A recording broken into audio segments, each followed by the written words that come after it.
Diálogo en Panamericana. Una producción del Departamento Periodístico de Panamericana en su mejor estilo.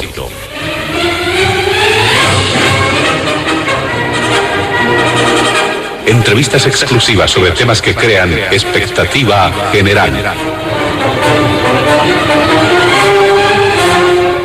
Diálogo en Panamericana.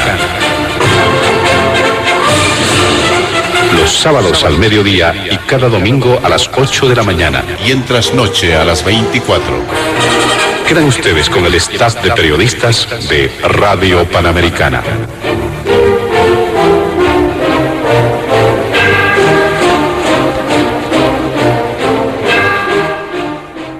¿Cómo están, amigos de todo el país? Bienvenidos a Diálogo en Panamericana. Y este fin de semana vamos a abordar, al igual que en otras ocasiones, los temas que están en la agenda de noticias y que están generando bastante repercusión. En el primer punto de la agenda en el programa, hemos visto por conveniente incorporar un tema que ha llamado la atención toda vez de que se trata o que es un aspecto importante para la vida de los bolivianos. Cuando se habla de economía, estamos hablando de un motor fundamental para el funcionamiento de la sociedad. Por ello, vamos a abordar este tema, la situación económica en el país, muy a propósito de recientes referencias que se ha realizado, sobre todo del presidente Luis Arce Catacora. Pero también vamos a hacer énfasis en este ámbito económico al tema de las reservas de gas en función de una discusión que se ha ido presentando en los distintos escenarios cuando se da cuenta de posturas quizá encontradas respecto a este tema. Este es el primer punto en el programa. El segundo tiene que ver con medidas de presión anunciadas desde este lunes de parte de uno de los sectores de la Confederación Sindical Única de Trabajadores Campesinos de Bolivia. Muchos dicen afín al expresidente Evo Morales. Es de conocimiento público que hubo también discrepancias. Algunos dicen apoyar esta medida, otros han manifestado que le van a restar precisamente este apoyo. Este es el segundo punto en el programa. Y finalmente, algo que también ha generado bastante preocupación, que tiene que ver con los plazos para las judiciales en función del límite que se está presentando ya, porque se dijo que a principios del mes de septiembre la Asamblea Legislativa Plurinacional tendría que enviar el informe final con listas de candidatos habilitados al Tribunal Supremo Electoral para que pueda realizar en el lapso de 90 días las elecciones judiciales. Tendría que ser estas elecciones en el mes de diciembre, pero por lo que se ha podido constatar, esto no ha avanzado, no avanza ni siquiera una última intención que se estuvo trabajando en el legislativo, incluso con perspectivas de realizar elecciones en el mes de enero del 2024. Pero está ahí el tema lanzado para la consideración de nuestros invitados especiales.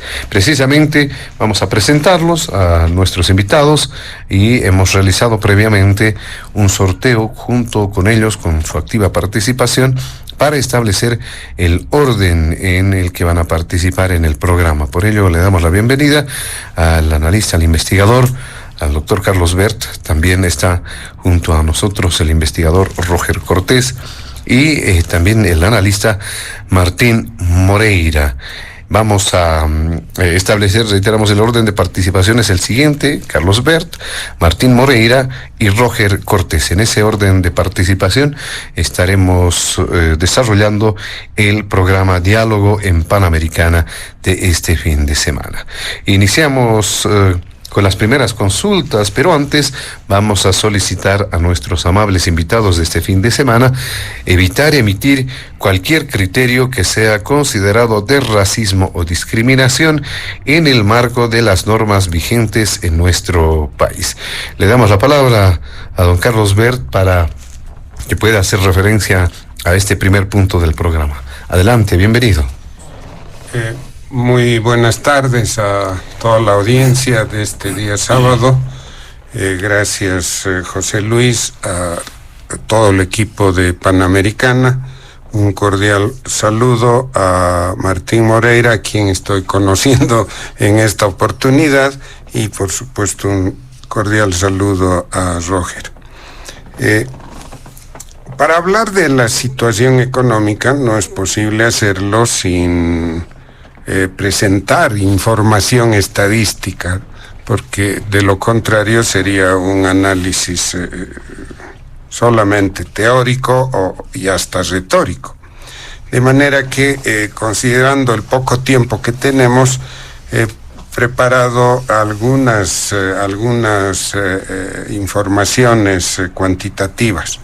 Voy a comenzar este primer punto haciendo una afirmación categórica, una provocación, ojalá, para el debate. El modelo económico-social comunitario productivo implantado por el MAS a partir de 2006, considero que es un modelo agotado. Ya no responde a las necesidades y al futuro inmediato del país. ¿Qué significa eso y cuáles los fundamentos de la afirmación? Son preguntas que voy a responder después de presentar las estadísticas, la información cuantitativa. Comencemos entre las variables por el déficit fiscal, que a mi juicio es el principal problema en la economía boliviana. Para hacerlo breve, el punto de inflexión en el desarrollo del modelo económico fue 2014. A partir de 2014 vamos a constreñir el análisis a este periodo.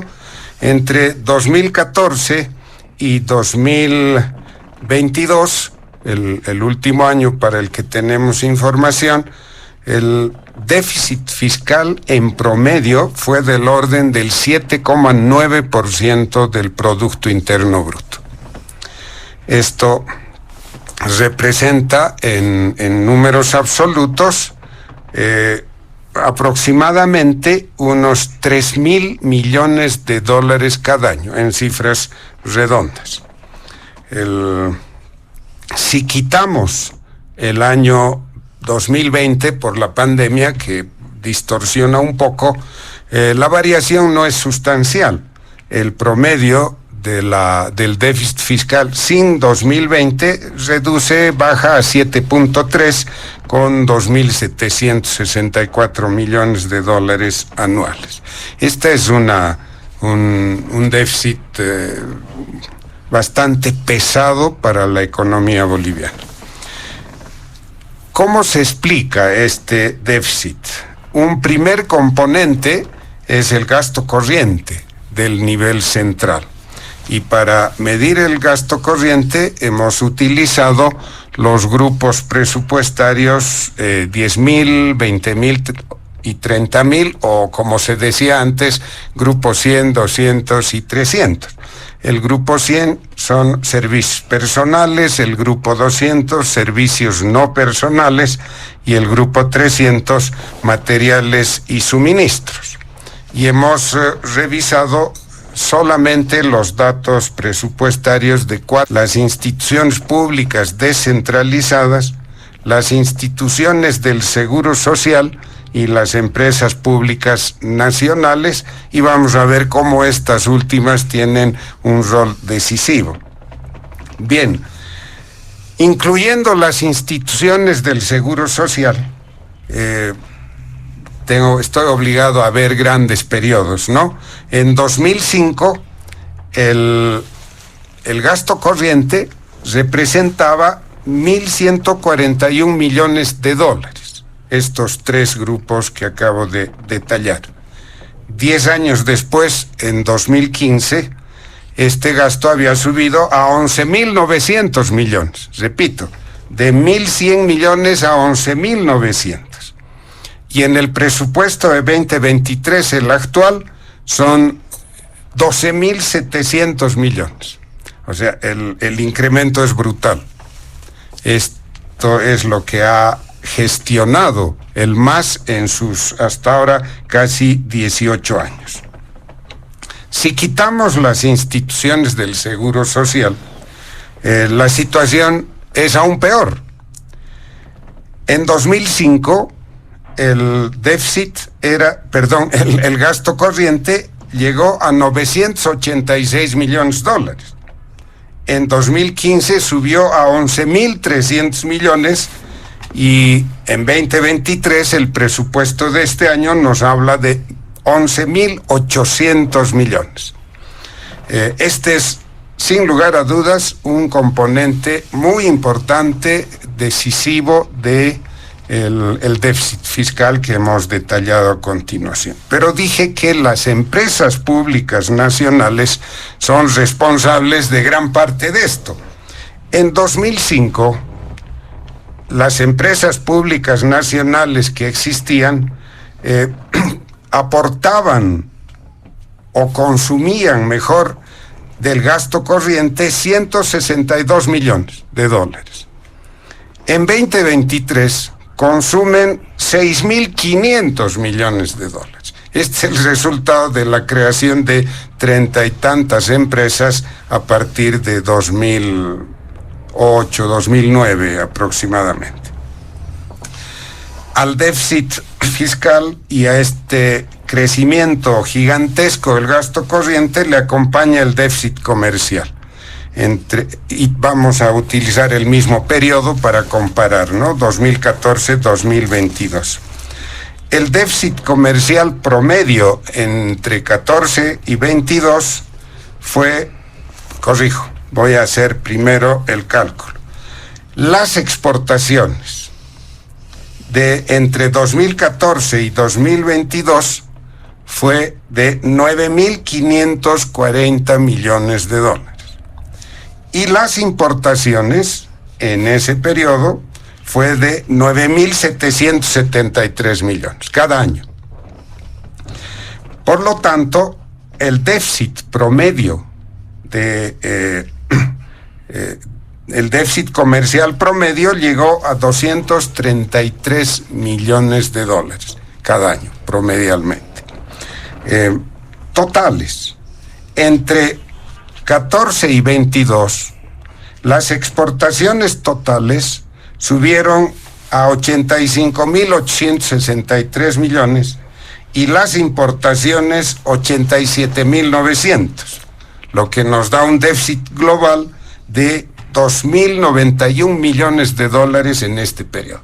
Este es otro componente muy importante del déficit fiscal y sobre todo del consumo hasta casi su agotamiento de las reservas internacionales netas. Pero veamos si esta tendencia se mantiene y veamos el semestre 1 de este año hasta junio de este año. El déficit comercial a junio de este año llega a cerca de 80 millones de dólares. Y un componente importante de este déficit comercial es el balance del comercio exterior de combustibles, que en este semestre 1 arroja ya un déficit de 311 millones de dólares, fruto de haber exportado 1.114 millones y de haber importado 1.425 millones. La tendencia se mantiene y aquí comenzamos a ver cómo los hidrocarburos están pasando, el gas sobre todo, está pasando a un segundo plano en las exportaciones bolivianas. El tema nos pide ver las reservas de gas. Revisemos entonces este indicador, producción de gas natural y de líquidos, porque lo que importamos son gasolina y diésel, ¿no? Algo en gas también, pero lo sustancial gasolina y diésel. En 2014 la producción de gas tenía como promedio 60 millones de metros cúbicos diarios en 2014. En 2020 había bajado a 4.3 millones. Perdón, a 43 millones de metros cúbicos día. En 2022, 41.3 millones de metros cúbicos, y para 2023 continúa la caída y estamos apenas con 37 millones de metros cúbicos diarios de producción de gas.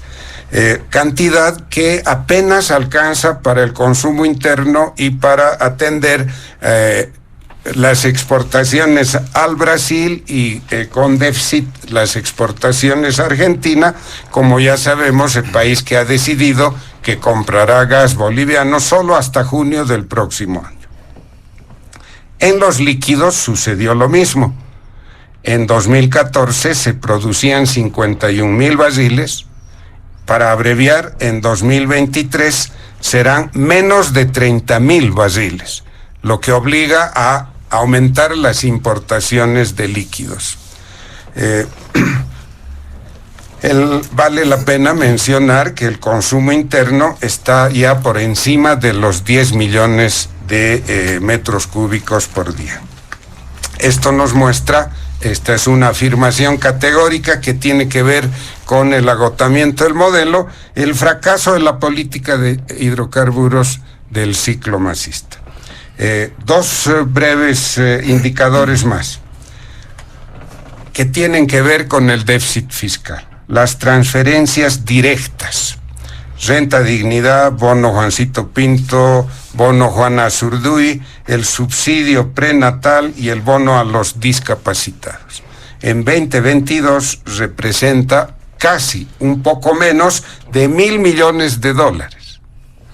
Y las subvenciones.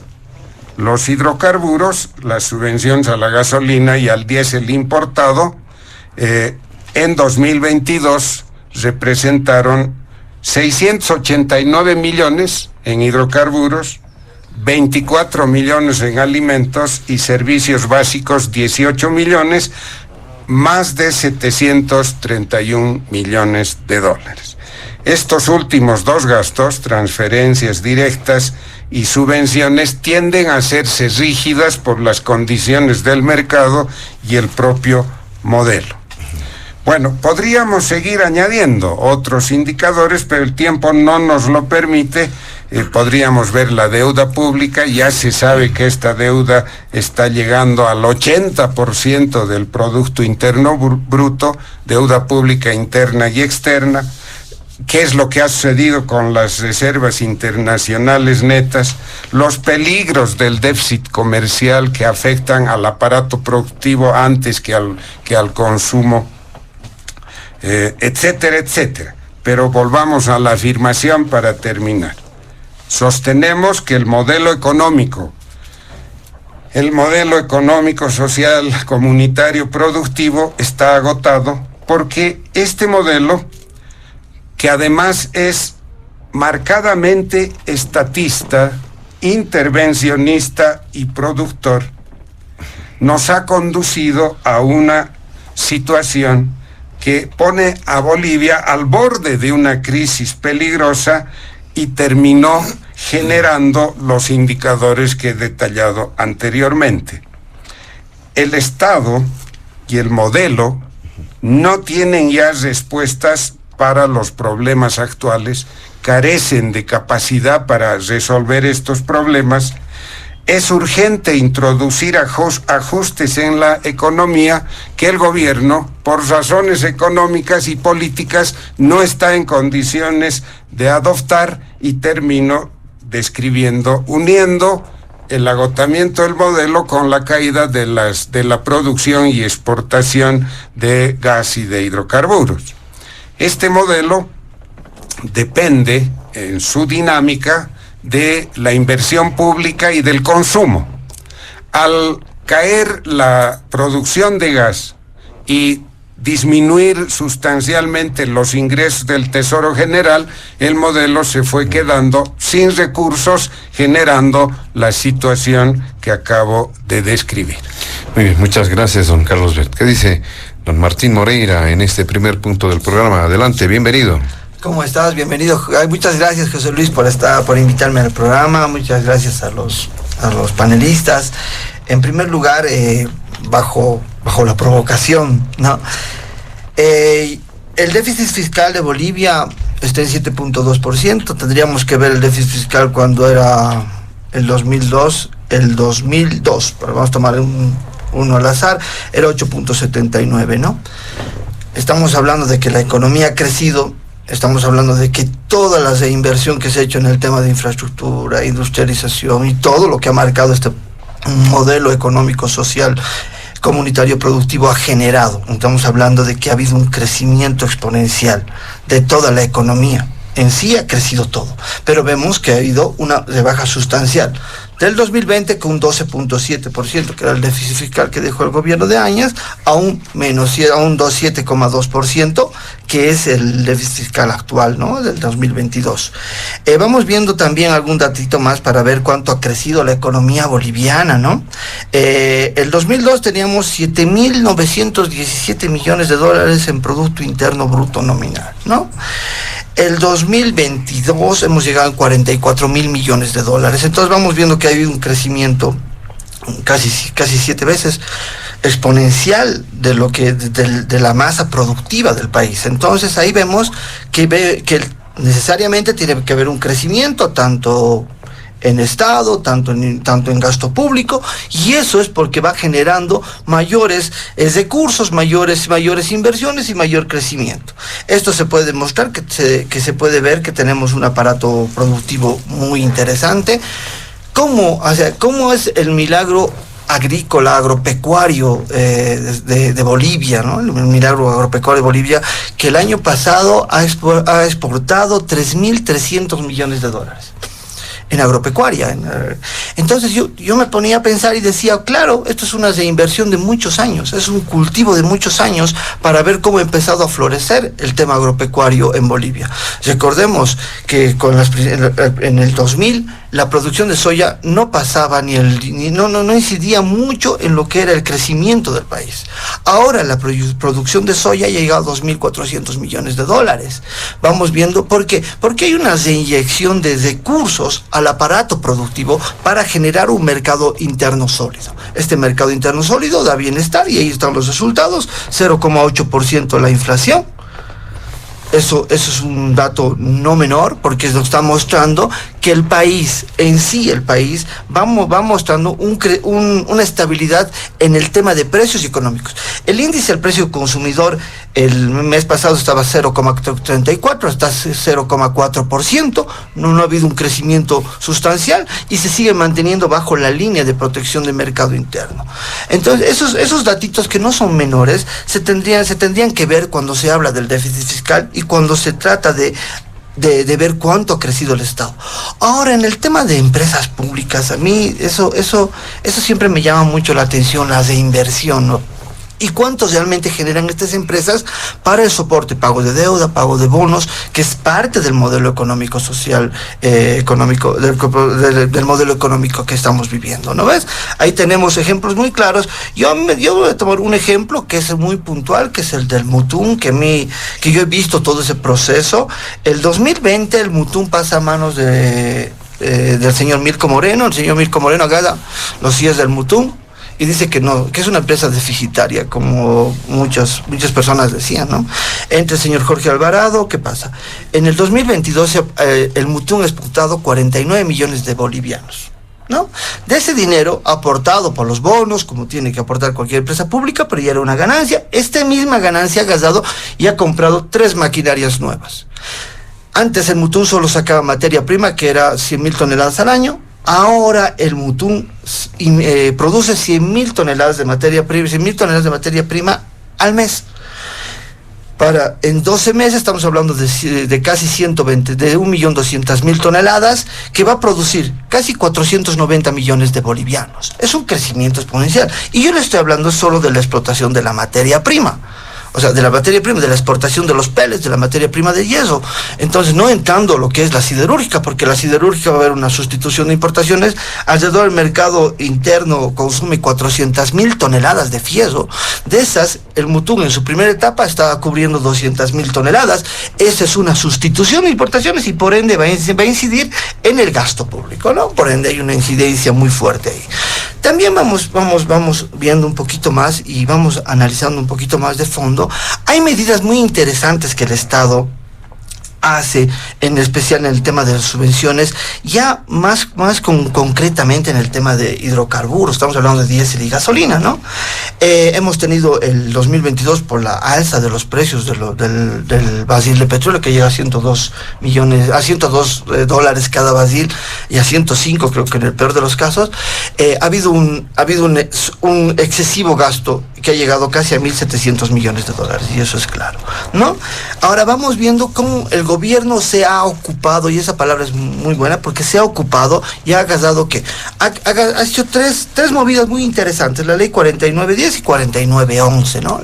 Eso significa mejoras logísticas, control de las fronteras, el bidonaje, controlar el bidonaje, la salida del hidrocarburo a fronteras, pero de este 100% de gasolina y diésel que se iba a fronteras, que se iba a actividades ilegales, el 20% sale de contrabando y el 80% está entre la minería ilegal y el narcotráfico. ¿Y esto es producto de qué? Del bidonaje. Entonces, al controlar el bidonaje, los bidones, se ha reducido. Ahí tenemos una reducción muy interesante que se plantea como resultado.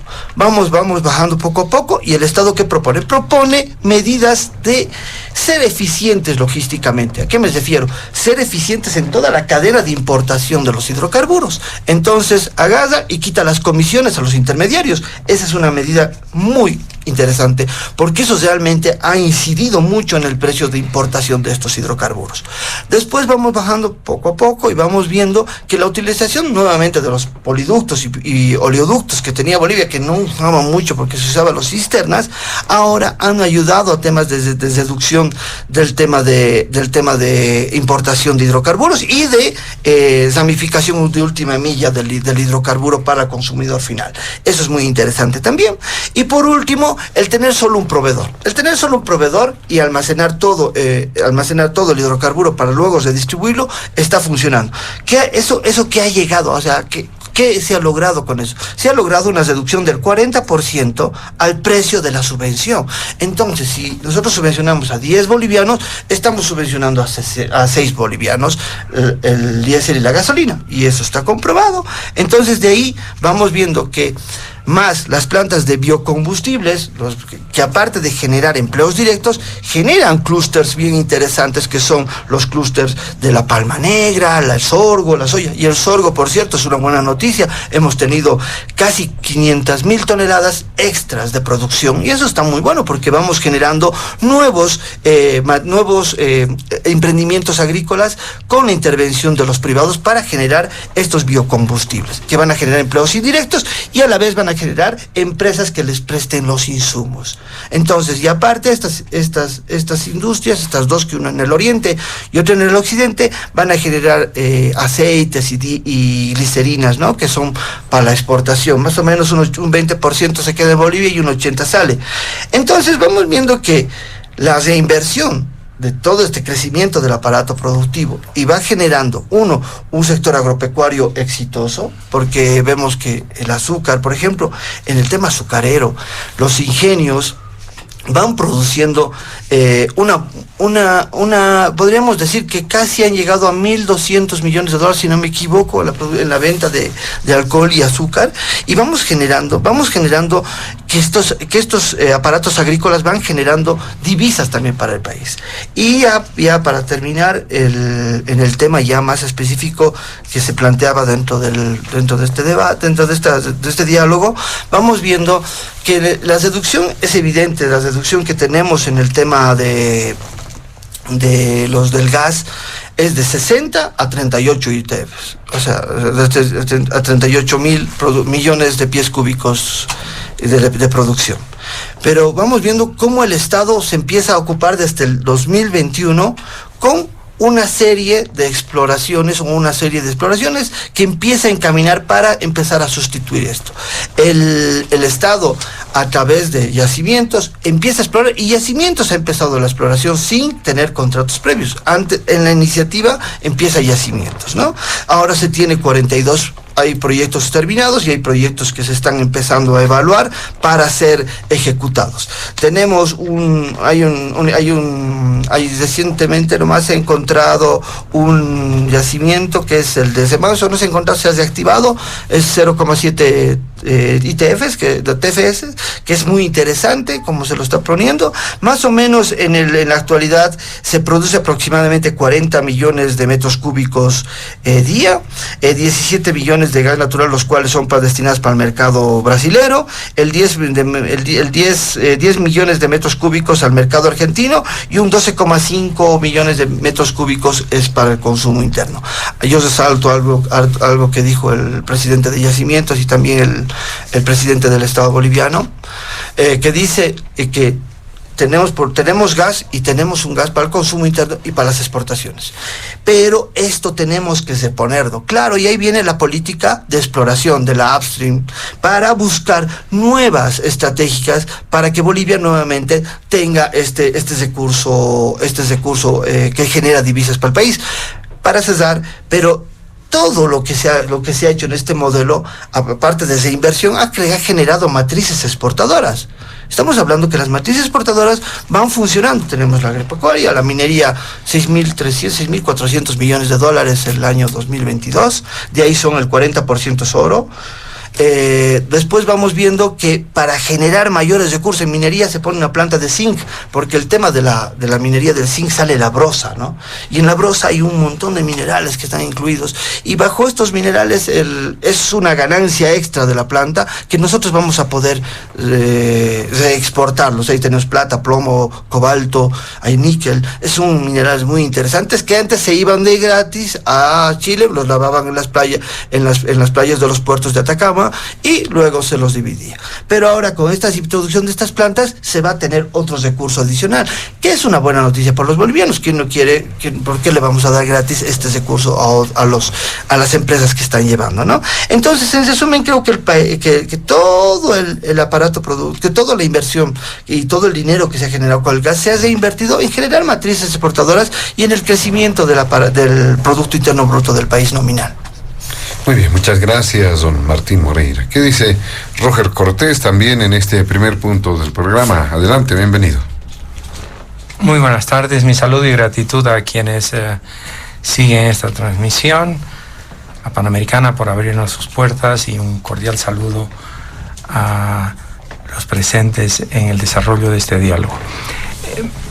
Después del bombardeo de cifras importantes, significativas, que se han intercambiado en la primera parte de este diálogo,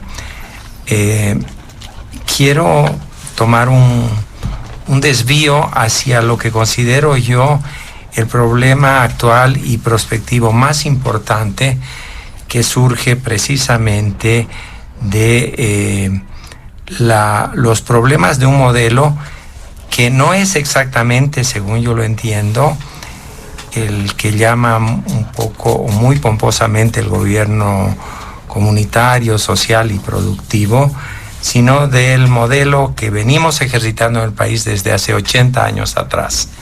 El mismo, en definitiva, con diferencias entre quienes pugnan por más mercado y entre quienes pugnan por más Estado. Este modelo, que surge de un, comillas, obsequio de la misión norteamericana que nos visitó en 1942, que nos recomendaba lo que se ha hecho la mayor parte de estos 80 años y se sigue haciendo con el MAS.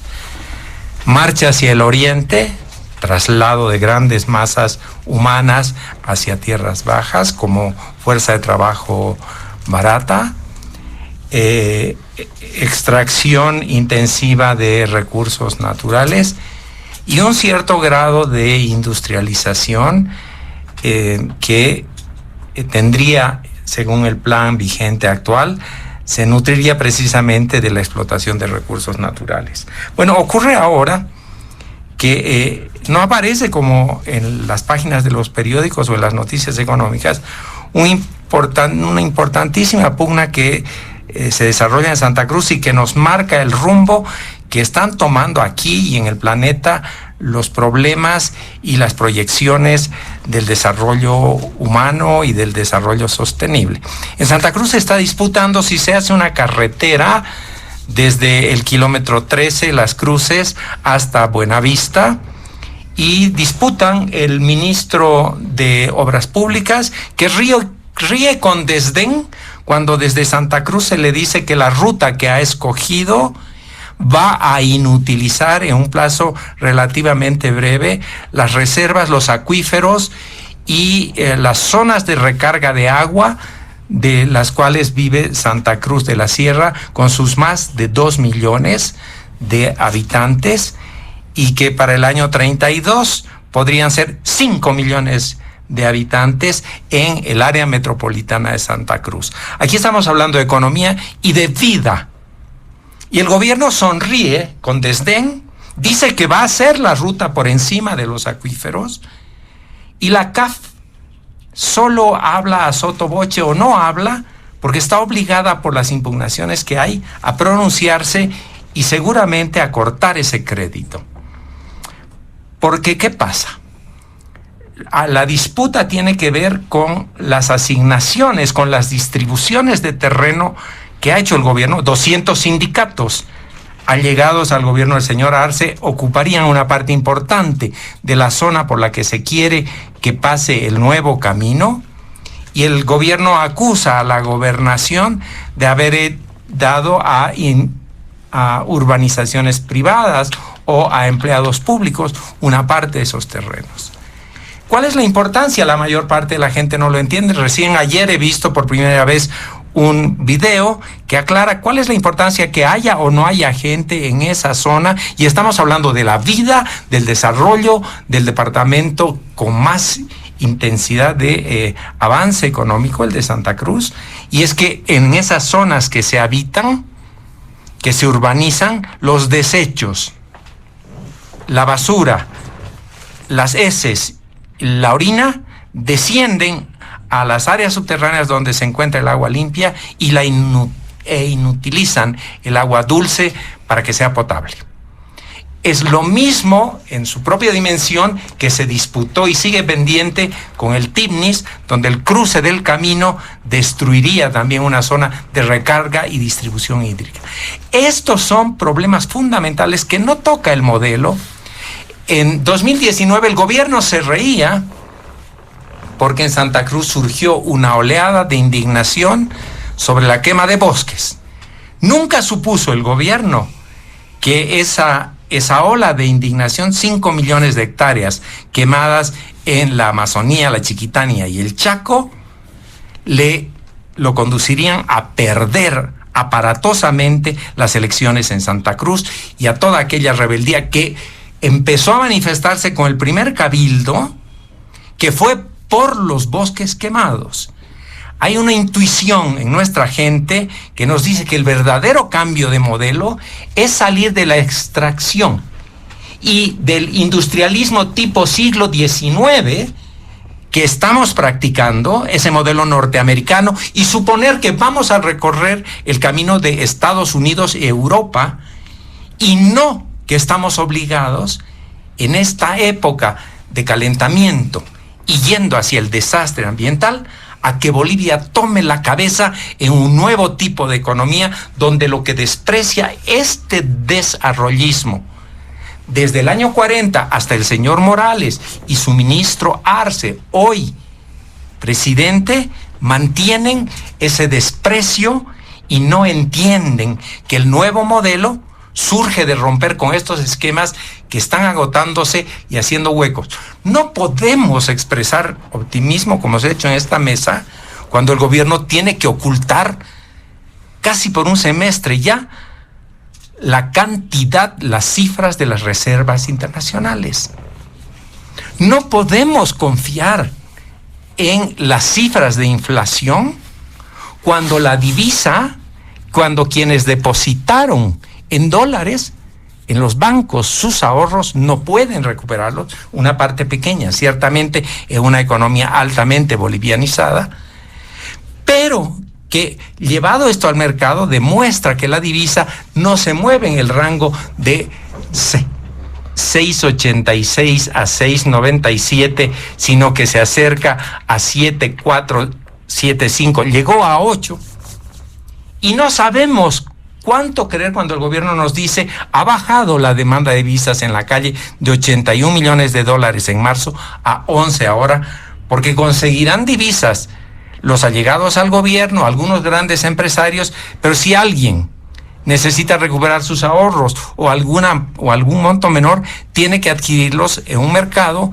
de la calle que se está fortaleciendo. Entonces, digo, los problemas contemporáneos y actuales tienen que ver con un modelo que toma la vieja ruta del desarrollismo. Sí que construimos una planta, sí que construimos una fábrica, sí que construimos al triple o al doble de su precio un ingenio en San Buenaventura donde no hay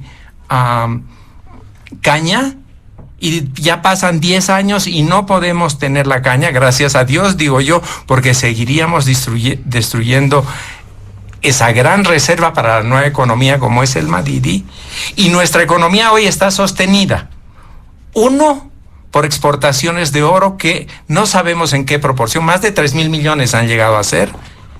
No sabemos en qué proporción vienen realmente del Perú, pero sí sabemos que exportando 3,000 millones no hemos recaudado 50 millones de dólares por tributo.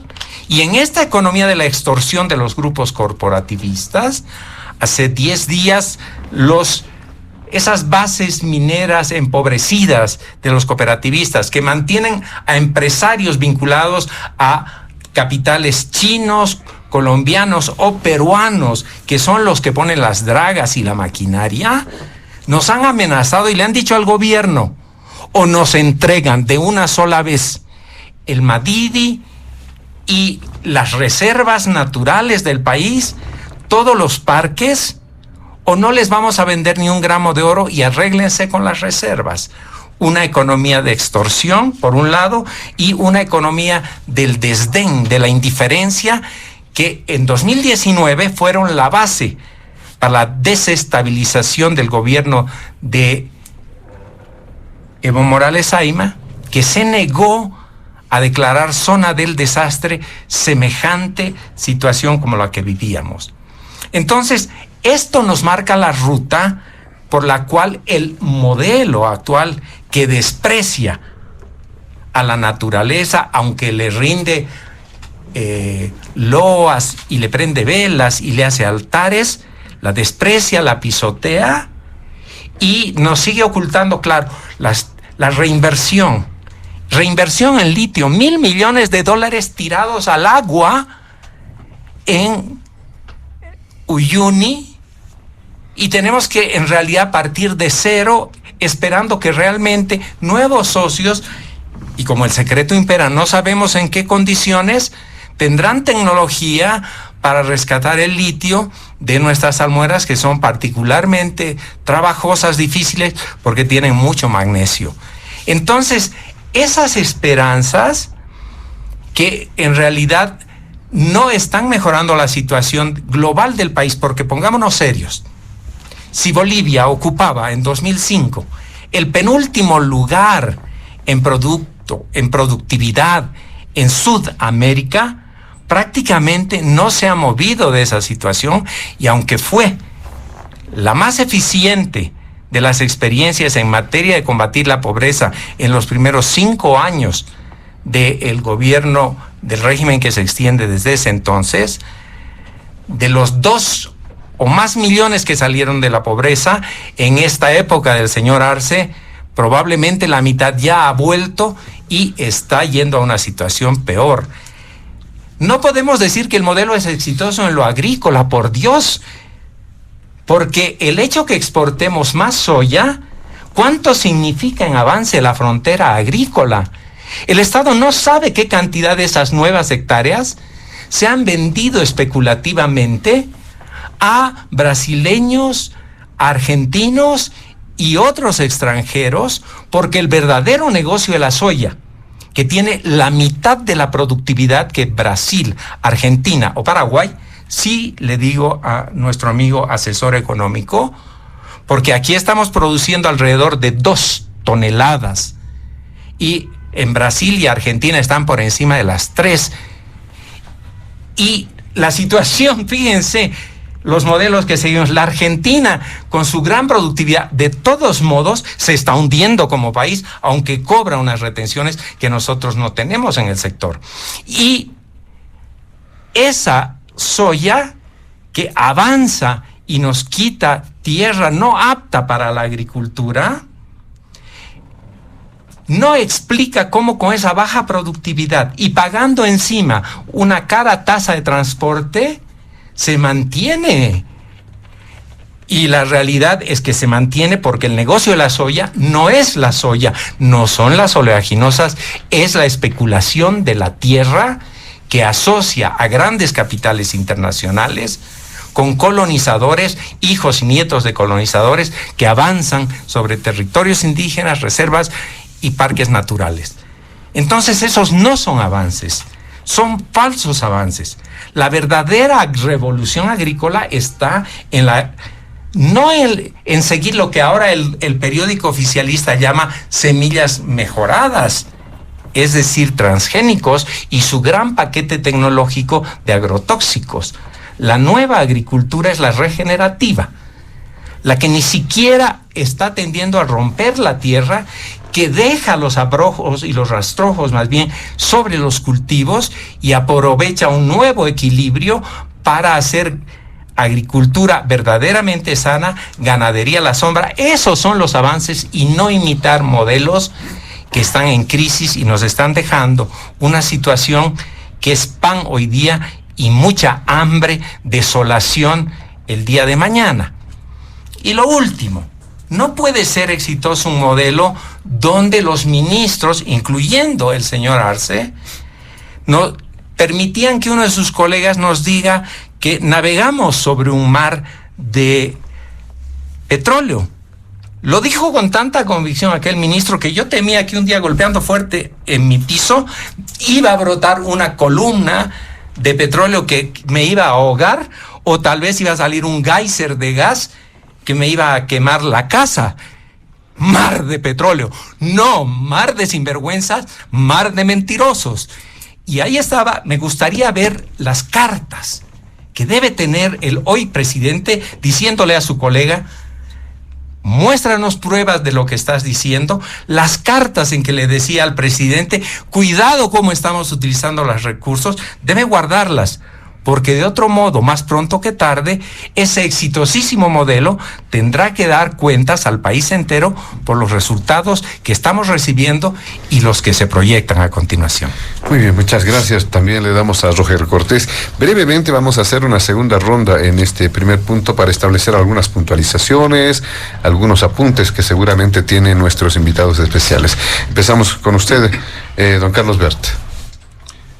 Solo algunas puntualizaciones, ¿no? Me sumo naturalmente, para no repetir, aparte de los argumentos presentados por Roger en la óptica del desarrollo sostenible y la temática medioambiental. Pero voy a focalizar algunas de las afirmaciones presentadas por Martín.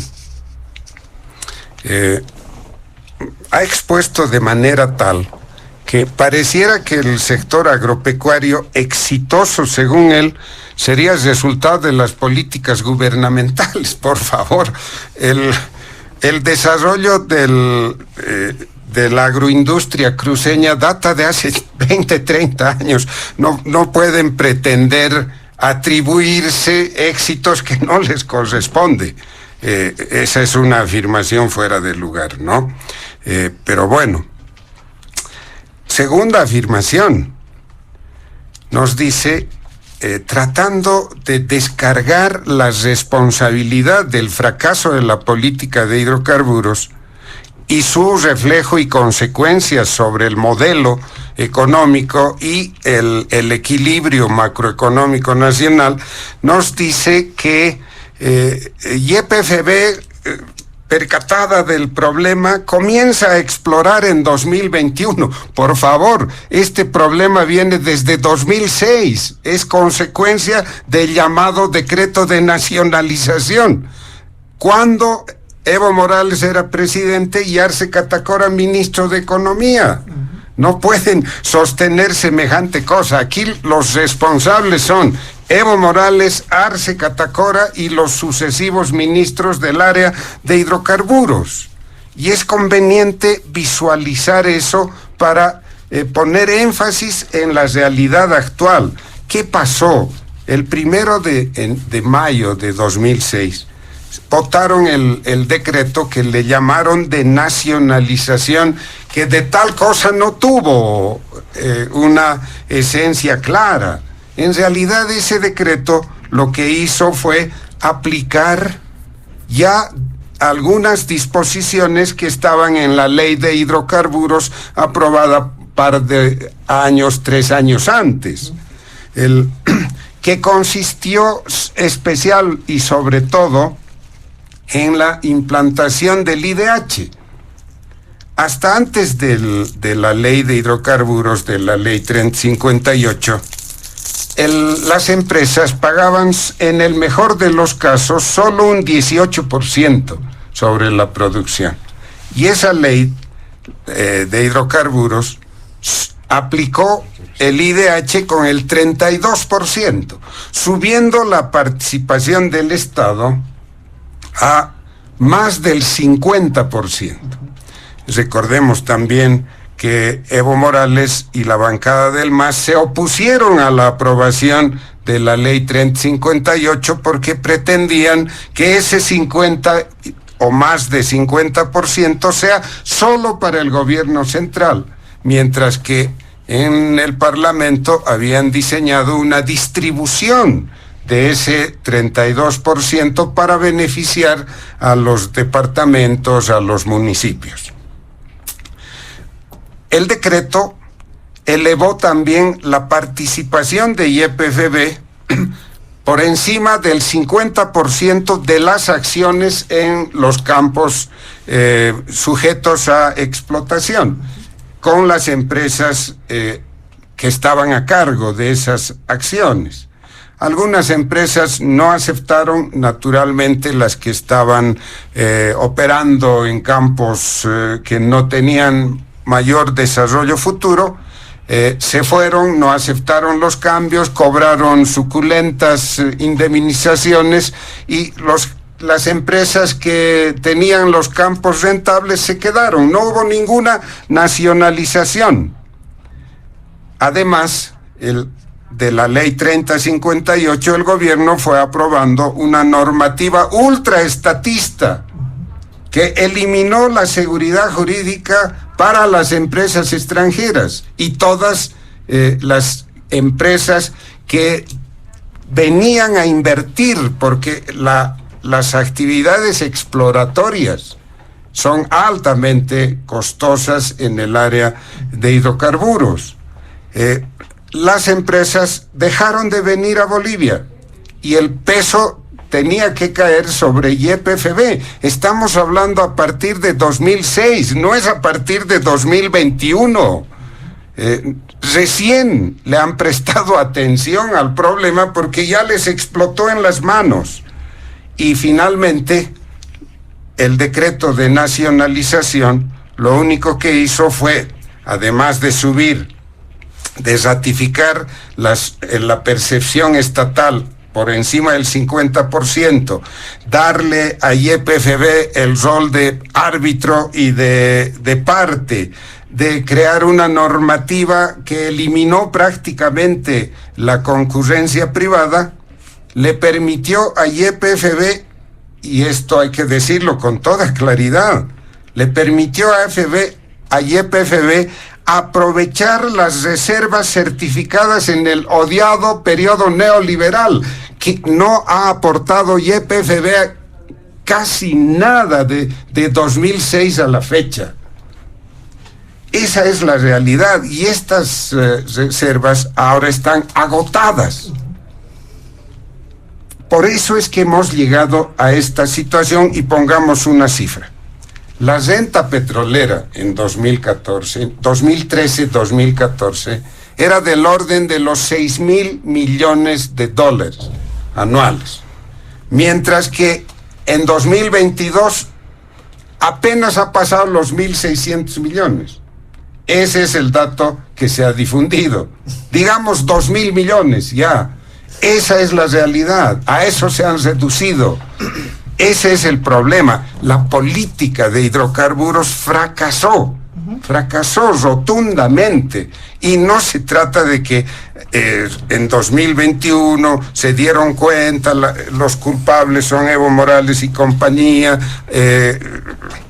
Arce Catacora está resolviendo. No, ya la tarrearon completita desde 2006 y el país tiene que enfrentar esto. Bien, otra afirmación que es insoportable, que no tiene asidero, es sostener que son las políticas gubernamentales las que han impulsado la producción y exportación minera.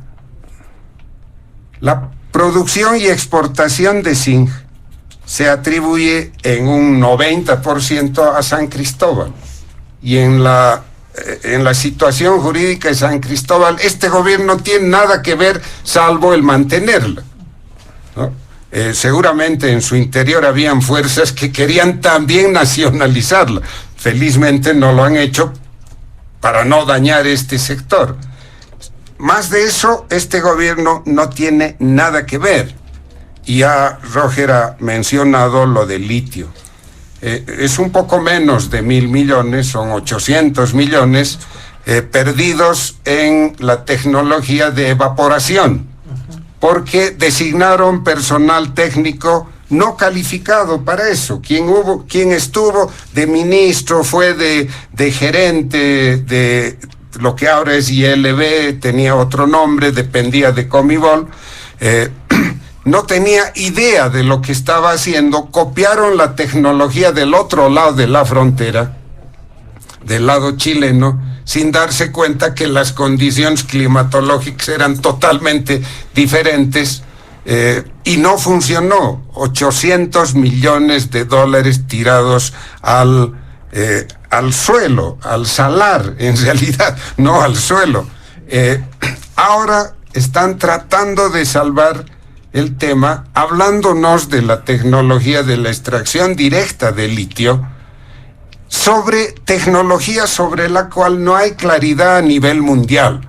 Hasta el año pasado, este es el último dato que yo tengo, hasta el año pasado, esta tecnología de la extracción directa del litio estaba recién en fase de experimentación, laboratorio. No ha entrado ni siquiera a fase de planta piloto hasta el año pasado. No sé lo que habrá sucedido en los últimos 7, 8 meses, no he tenido tiempo de conseguir esta información. Y si esto es así, es un proyecto a mediano plazo, es una nueva promesa, nueva oferta.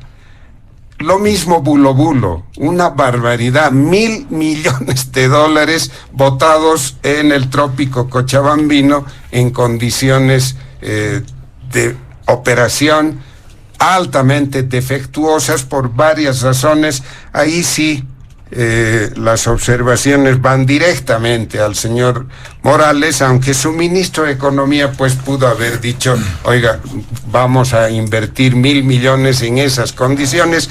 En fin,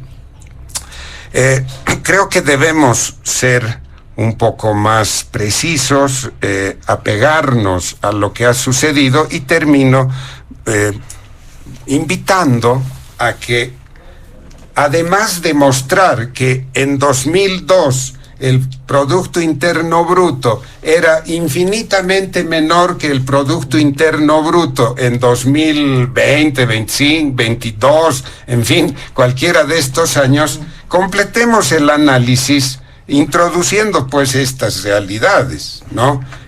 Comienza el boom de las materias primas precisamente un año después de que Evo Morales toma el gobierno, con esta política de hidrocarburos, con este aumento del take government, de lo que capta el Estado. Entonces no podemos simplemente mostrar y decir, miren, este fue el milagro, en 2002 era poquitito y ahora hay una gran cantidad. No es la forma de presentar la información. Y finalmente, me voy a sintonizar porque es imprescindible con lo que dijo Roger y lo que afirmó Martín. El consumo de diésel, en gran parte, lo has dicho, va a la minería ilegal. Es verdad. Se estima que casi un 30, un 40% del diésel subvencionado va a la minería del oro, sobre todo. Lo que implica que este gobierno, el Estado boliviano, está subvencionando las actividades terriblemente depredadoras de la minería ilegal. Y no hacen nada, absolutamente nada. ¿Por qué no hacen nada? Porque los cooperativistas mineros, que hoy están ya cerca a los 100,000 miembros, con sus familias pasan del 500,000, por sus intereses son la base electoral del MAS. Entonces el gobierno no les va a quitar el diésel, porque perdería su base electoral. O sea, debemos, con un poco de claridad, presentar la información completa, hacer el análisis y, por supuesto, comenzar a señalar no solo los problemas, no solo los errores, sino también las soluciones, que podré hacerlo si es que en los otros puntos conseguimos algo de tiempo. Muchas gracias, don Carlos Bert. Don Martín Moreira, para ir cerrando este primer punto. Adelante. Es muy interesante lo que se plantea en la mesa, ¿no? Es muy interesante esta visión. Ahora vamos a caer un poquito más. ¿Cuánto era más o menos las regalías los recursos que dejaba los hidrocarburos o el gas en Bolivia? El 2002 son 172 millones de dólares, ¿no? El 2014 ha llegado a 6.000 millones de dólares y el 2023 es 2.985 millones de dólares. El sector agrícola ha exportado más que el gas en Bolivia, ¿no? Ese es un dato concreto. Ahora, cuando yo digo y afirmo que la agricultura en este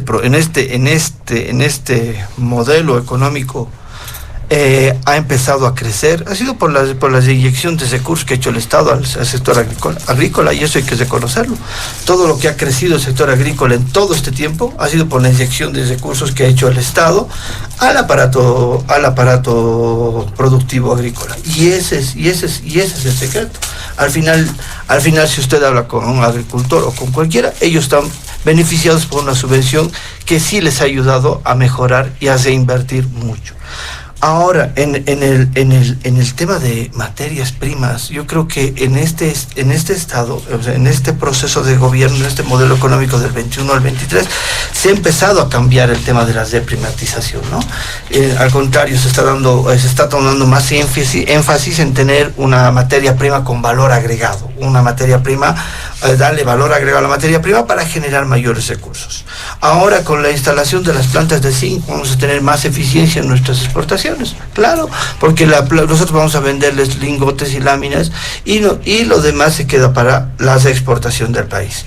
En el tema de oro, es muy complicado, es un tema que sí se tiene que hablarse, sí se tiene que hacer, porque a este sector hay que empezar a trabajarlo de una manera de que deje mayores recursos al país, pero estamos hablando de que el 2023, más o menos, en el 2022 ha dejado un 40%, el 40% de las exportaciones es de oro. Lo demás son de los otros minerales, estamos hablando del 40%, pero la materia, lo más alto es el oro. Sí, porque lo que aporta es... y es mínimo. Han subido al 4, era 2.5%. La aportación del oro es mínima, pero la primera misión del Estado es empezar a quitarles los subsidios. Quieran o no, la ley 4910, 4911 es implícitamente que trata de quitar las subvenciones, los hidrocarburos que iban a estos sectores para que no se utilicen para explotar de manera ilícita los recursos naturales. Y así lo hace con el control de estas dos leyes, que están funcionando. Si vamos a ver los resultados a fin de año, vamos a ver realmente cuánto hemos tenido en el tema del rescate de estos hidrocarburos y rescate de la subvención de los bolivianos, que esto debería ir directamente a clúster más como la minería legal. Estamos hablando también el tema de la agropecuaria, que es también un gran consumidor de hidrocarburos y también un generador de divisas muy interesante. Un temita sobre el Uruboy, y creo que eso hay que ser claros, ¿no ves? En el tema del Uruboy, en el tema de yo tomo el Uruboy para ver cómo se maneja y cómo hay un doble discurso también, y es interesante. Hay 163 urbanizaciones, y el Uruboy es el acuífero de la ciudad de Santa Cruz, ¿no? Y eso es un punto claro. Tenemos que decir que el Uruboy era el acuífero de la ciudad de Santa Cruz, y todos los árboles que había en el Uruboy eran los que impedían que entren los vientos que ahora azotan la ciudad. Eso se lo ha desmontado. El agua que ellos han sacado de estos acuíferos para la construcción nunca se ha pagado porque no tenían medidores. Eso ha sido un problema ya de la gobernación de Santa Cruz. Pero vemos cómo este tipo de emprendimientos inmobiliarios, que ha dejado mucho, pero mucho dinero a ciertas empresas, ha generado este tipo sin ningún control. Ahora el tema de la ruta Tres Cruces y todo lo que es los tramos camineros, si se tiene que hacer unos estudios, se lo tiene que hacer, pero hay que llegar a un consenso. Mira, el bloqueo en Santa Cruz en Bolivia ha habido 100 bloqueos en el último semestre. En Santa Cruz 143. 143, ¿no? De enero a agosto. Y ha generado $10 millones día de pérdida. Estamos hablando de sumas millonarias. Por eso se decía que nosotros hemos crecido 2,3% el Producto Interno Bruto el primer trimestre. Si no hubiera habido los bloqueos, hubiera llegado al 5%. Es mucho perjuicio para el comercio exterior. Y definitivamente el comercio exterior es el más afectado. Y las de distribución en el mercado interno. Entonces tenemos ahí un problema grave, que es un problema grave que ya es un problema desde fondo, ¿no? Y también tenemos que ser claros, que todo lo que se ha logrado a través, aunque no nos guste decirlo, que la soya es transgénica, pero nos genera divisas, nos genera empleos, nos genera recursos y nos genera clústeres que se tienen que hacer. Así nomás, en la reciente reunión de ANAPO, en el Día del Trigo, se ha consentido para que se construya, para introducir semillas de trigo transgénicas. Son 2 variedades. ¿Por qué? Porque las necesidades de todos los países a nivel global y el tema de la alimentación es necesario. ¿Cuánto producimos? ¿Cuántas hectáreas dedicamos al trigo nosotros en Bolivia? Estamos pasando por las 115.000 hectáreas. Y eso, ¿no? En el tema de la soya, 1.500.000. 1.500.000 hectáreas, y ese se ha mantenido ya por varios años. No se ha elevado la frontera. El rendimiento por soya más o menos está hablando de 2.4%, 2.5% por hectárea. Ese es el rendimiento que tiene la soya. Pero es una soya transgénica y todos lo sabemos. Ahora, en el tema del maíz, como lo dijo el señor Carlos aquí, ¿cuánto es el rendimiento de la subvención en alimentos? Es muy alto. Y donde se va es maíz y trigo. Maíz y trigo es la subvención más alta. Ahora, el Estado agarra y subvenciona esto para que la gente no se lastime el poder adquisitivo de los bolivianos, porque de esa manera se protege. ¿Cómo nosotros mantenemos el precio del ganado, de la carne? Lo mantiene el clúster soyero, la industria soyera lo mantiene. ¿Por qué? Porque la industria soyera, del 100% que produce, el 20% se queda para el consumo de animales y el 80% sale. El gobierno dice cupos de exportaciones. Si tú no me bajas el precio de la soya para los productores de carnes, no exportas. Entonces, de esa manera el clúster industrial del soyero más o menos subvenciona 29 millones a 30 millones de dólares al año. ¿Por qué? Porque de esa manera se mantiene el precio de la carne en el precio que está. Hay un índice muy reducido. Si comparamos con otros países, un país así, Chile, 46% ha subido el huevo. 46% ha subido el precio del huevo. Entonces vamos entendiendo que realmente estos procesos o todo lo que se ha planteado en este modelo económico ha generado un bienestar ¿para quién? Para los bolivianos. Entonces hay una protección del Estado hacia los bolivianos, ¿no? También tenemos que ver que en el tema gasífero, en el tema de exploración, estamos hablando que exploración, ¿cuándo se ha hecho en Bolivia? El 72, con Vance era así, donde se ha hecho exploración de verdad ha sido con Vance. Esos años.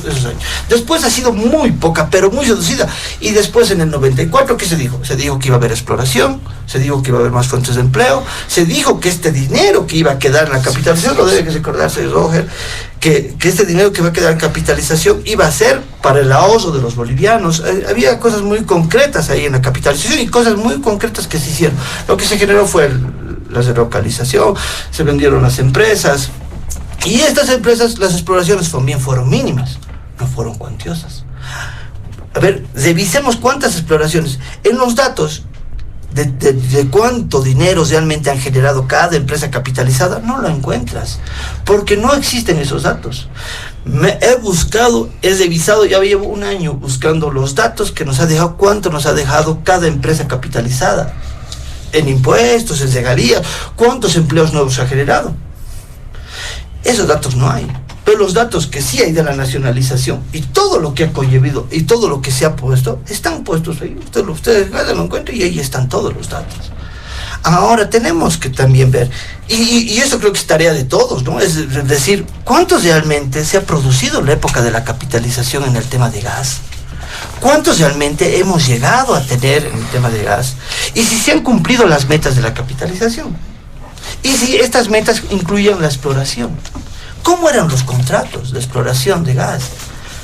En el gobierno de Evo Morales había un descuido enorme. Incluso que era 10.7 ITF, ya había sido 8.7, ¿no? Una cosa así era el 2019.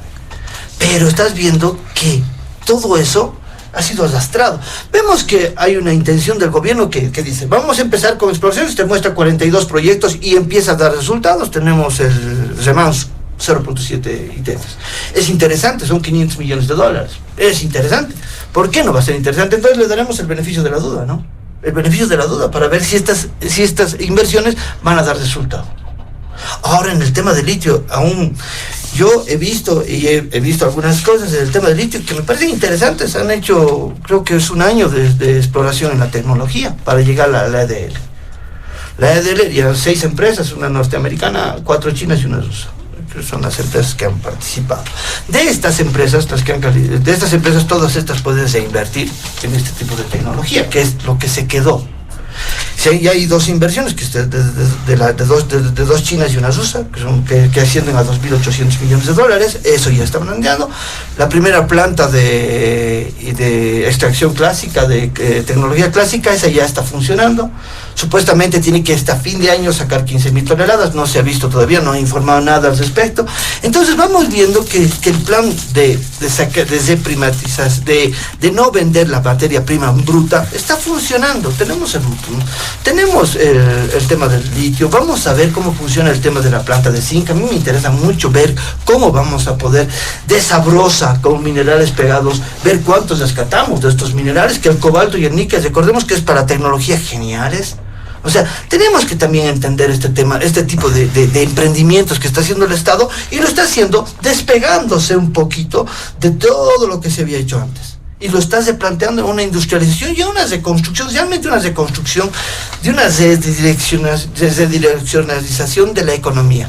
Esto del desarrollismo no es malo, el desarrollismo. O sea, no hay que decir que es malo el desarrollismo. El desarrollismo, como se lo está planteando, pues el EDL utiliza menos agua que la clásica, en el litio, y eso también se sabe.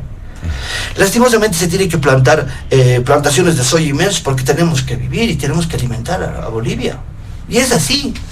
Tenemos las industrias de Chirimoya, que me parece genial, porque están empezando a generar producción dentro de los productores en esta planta.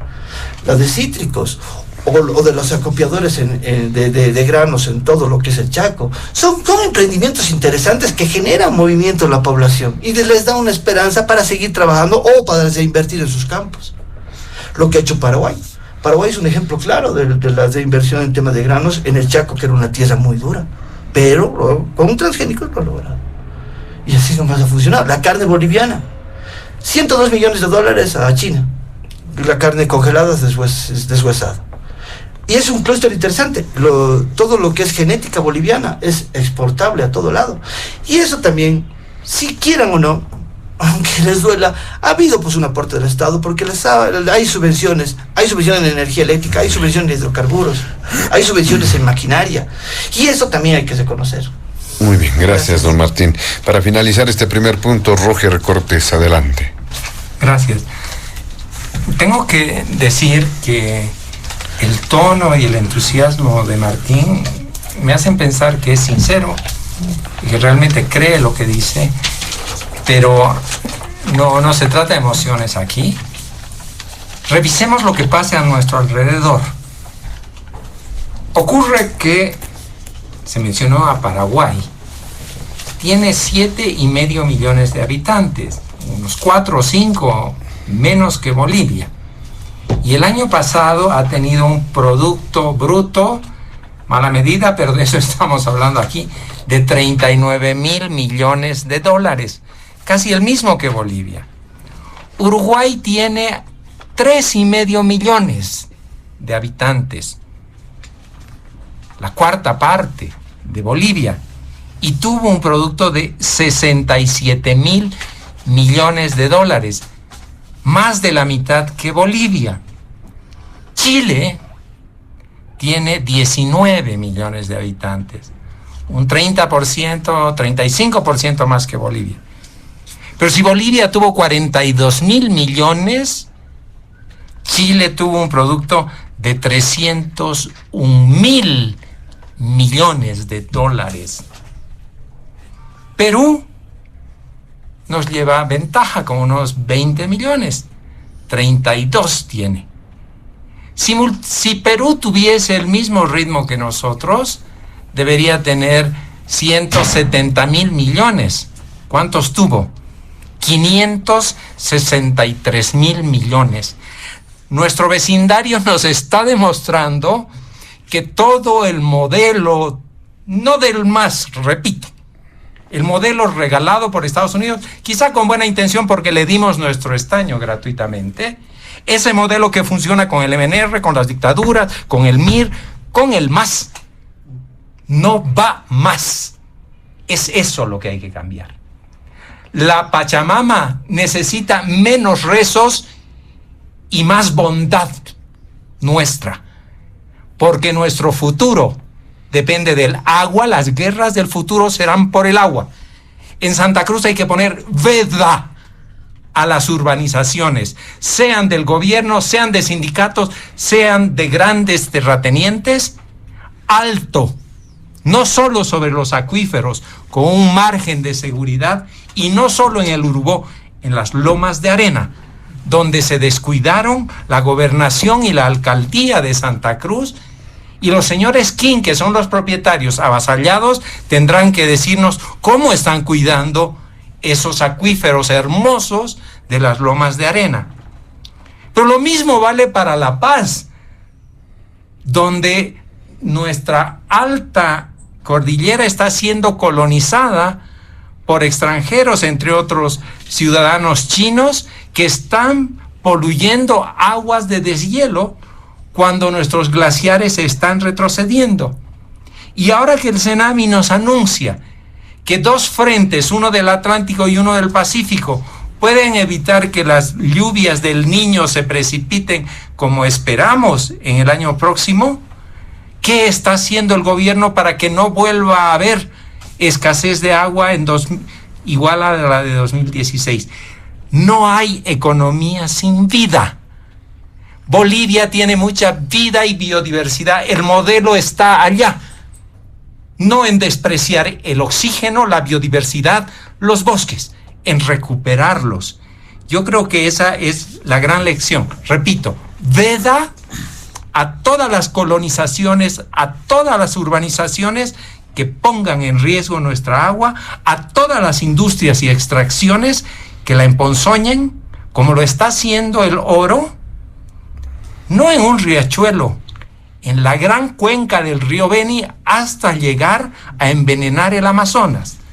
Entonces, esa es la economía por la cual una mirada futura, comprometida con el país, con sus habitantes, con la vida, tiene que apostarnos. Y no la rencilla tonta, politiquera, que llena los titulares hoy. Muchas gracias a Roger Cortés. Vámonos rápidamente al segundo punto de diálogo en Panamericana y les vamos a solicitar, por favor, a nuestros invitados acelerar el tiempo de su participación. Le hemos dado amplia cobertura al primer punto, incluso con 2 rondas. Vámonos al segundo, lo decíamos, al segundo punto. Se trata de medidas de presión anunciadas desde este lunes de parte de campesinos del bloque de la CSUCB, que ha mostrado afinidad con el expresidente Evo Morales. Empezamos con usted, don Carlos Berta, adelante. José Luis, la forma como está planteada la pregunta, aunque no es propiamente una pregunta, sino presentado el tema, medidas de presión anunciadas desde este lunes de parte del bloque de la CSUCB afín al expresidente El MAS, ya nos está mostrando la naturaleza del conflicto. Pero para sistematizar un poco las ideas, señalemos cuál la naturaleza de este conflicto que se anuncia y que tengo dudas de que se lleve a la práctica, al menos con la virulencia con la que anuncian, ¿no? Primer elemento, no existe un conflicto sectorial que afecte los intereses de los campesinos. No hay un pliego petitorio, no se sabe qué están pidiendo, nada. Tampoco existe un conflicto entre los campesinos indígenas y el Estado. No se visualiza eso. El conflicto es político, puramente político, impulsado por la lucha interna del MAS. Lo que ha sucedido en el Congreso de la CSUCB es que la fracción evista tenía sus delegados, lo propio la fracción de Arce Catacora. Al parecer la fracción de Arce Catacora fue mayoritaria o sumó más delegados que la de Evo Morales. Se enfrentaron, se rompió el Congreso, los evistas salen del recinto donde se llevaba a cabo el Congreso y cada fracción designa a un comité ejecutivo de la CSUCB. Es, por lo tanto, un conflicto político impulsado por las luchas internas en el MAS detrás del poder político del país. Ellos creen que quien gane la nominación del partido para las elecciones de 2025, ese va a ser el próximo presidente. Ellos siguen creyendo eso y las cosas parecen estar yendo por otro lado. Bien, visto así el conflicto, estamos presenciando desde fuera, los observadores, estamos presenciando una nueva expresión de una vieja práctica que introdujo el MNR en los años 50. El MNR, recordemos, hizo la revolución del 52, la reforma agraria, distribuyó la tierra, liberó a las masas indígenas, les cambió de nombre y les comenzó a llamar campesinos solamente, pero los adscribió rígidamente al poder político. Y a eso se le llamó el pongueaje político. Bueno, el MAS está haciendo exactamente lo mismo ahora. Nada más que 70 años, 60, 70 años después de lo que sucedió gracias a la insurrección popular de 1952. Es eso lo que estamos presenciando. nuevamente el MAS echa mano de esas prácticas, no importa los problemas concretos del sector, de los pueblos indígenas. Aquí lo que importa es a quién están apoyando estos delegados, y habrá que ver cuál la conexión directa entre los delegados y sus bases. Es conocido también que para lograr este resultado de una nueva versión del pongueaje político, el MAS en estos 17 a 18 años de su ciclo de gobierno ha hecho una profusa utilización de prácticas prebendales. Es eso lo que estamos presenciando, y la fracción de Evo Morales no tiene ningún reparo de salir a decir vamos a bloquear el país. La sociedad, la población no tiene nada que ver, ni siquiera sus propias bases tienen nada que ver con el conflicto interno del MAS, y sin embargo amenazan con que van a bloquear. Tengo mis dudas viendo la naturaleza, como acabo de describir, del problema. Tengo dudas de que el conflicto, el bloqueo mejor, tenga el vigor, incluso que se realice, ¿no? Porque además, como suele hacer el señor Morales Ayma, ya salió a decir que no, que los bloqueos hacen daño, son perjudiciales, ¿no? Siempre tira la piedra y después oculta la mano. No me extrañaría que viaje, porque eso hacía en el pasado, cuando estaba de presidente. Había conflictos, viajaba a todo lado. Bueno, ahora quizás la justicia peruana ya no le permite viajar con tanta facilidad. Muy bien, muchas gracias a don Carlos Bert en este segundo punto. ¿Qué dice Martín Moreira también? ¿Qué es lo que está ocurriendo? ¿Qué se puede establecer? ¿Qué señales deja los anuncios que se han planteado? En primer lugar, yo miro con tristeza que la CESUCB se preste a esta amenaza, ¿no? Porque eso no es una amenaza entre ellos, es una amenaza a todos los bolivianos, ¿no? Intentar bloquear todo el país es una amenaza muy fuerte. Estamos hablando en términos económicos, casi 21 millones de dólares que vamos a perder.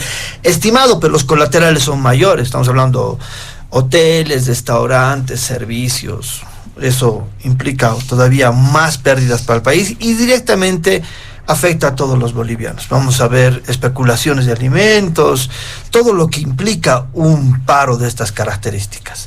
Ahora, el expresidente Evo Morales creo que comete nuevamente el mismo error de hace varios años atrás, un error de cálculo político.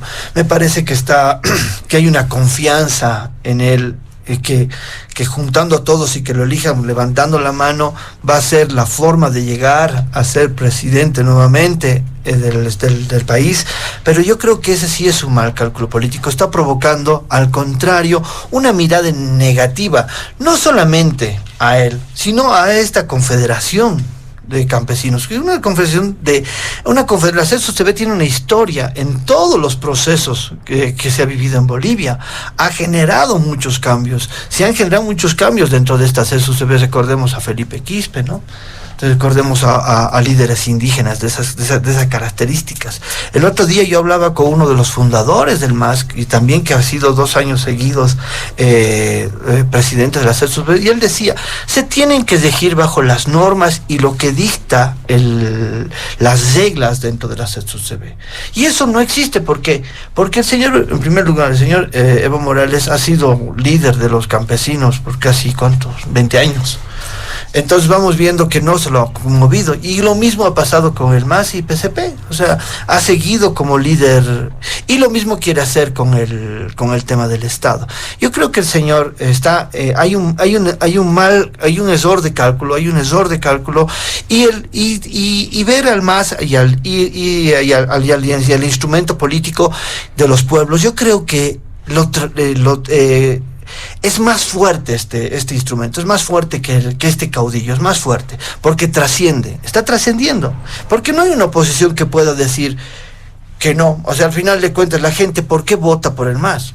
Y tenemos que ponernos a pensar, 55% para Arce en las últimas elecciones. ¿Después de qué? Después de que tuvieron la oportunidad de ser gobierno en años. ¿Pero qué pasó? No se llegó a concretar, Murillo y la señora Áñez no llegaron a concretar su propuesta económica, su propuesta política social, no se llegó a concretar. Y eso produjo un descontento de la gente que quería que antes está y votó por Arce.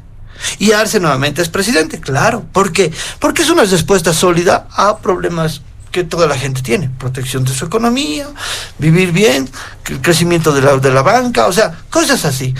Lo que está provocando el señor Arce, el señor Evo Morales y en especial esta dirigencilla que quiere un pedacito del poder político, un pedacito, un pellizquito de beneficios que da este tipo de movimientos, está generando generando que la gente empiece a ver de una mala manera a estos sindicatos que han marcado historia en el país. Dos, que estos mismos señores están generando unas reticencias de la gente hacia el movimiento al socialismo. Pero también hay la otra cara que también hay que destacarla, y es lo que ha dicho el presidente, decía nomás ayer con los periodistas, ¿no? Y ha dicho muy puntual. El viernes, ¿no? Ayer sí, jueves, dijo algo muy puntual que me pareció una respuesta muy ecuánime, que dijo: estamos ante problemas mayores que las próximas elecciones del 2025. Estamos en problemas mayores, tenemos que ver temas exploratorios con el gas, tenemos que ver cómo vamos a empezar allá a producir el litio. Tenemos problemas económicos muy fuertes que tenemos que empezar a trabajar y seguir trabajando. Una crisis global muy fuerte que está afectando a todos nuestros países vecinos, pero gravemente. Tenemos a un Chile que está al 82% inflado, está endeudado, ¿no? 82, y tiene una inflación del 17%. O sea, tenemos este tipo de comparaciones, este tipo de deslealidades económicas en la región, una crisis muy fuerte. No nos podemos ocupar de una elección que todavía falta 2 años. Y si el señor Evo Morales, con este grupito que es minúsculo, tratan de parar todo el país, ahí sí va a ser una locura. Yo creo, y creo que aquí en la mesa creo que concuerdan, no va a tener la fuerza necesaria a este paro. Creo que hay muchos sectores disonantes a este paro que dicen que no, que hay que entrar a un diálogo, que hay que hacer votación para el próximo líder del MAS, que hay que seguir todavía una corriente para manejar todo lo que se tiene que hacer, y están de acuerdo con lo que ha sucedido en la ZCB, con los nuevos presidentes o los nuevos dirigentes de esta organización gremial.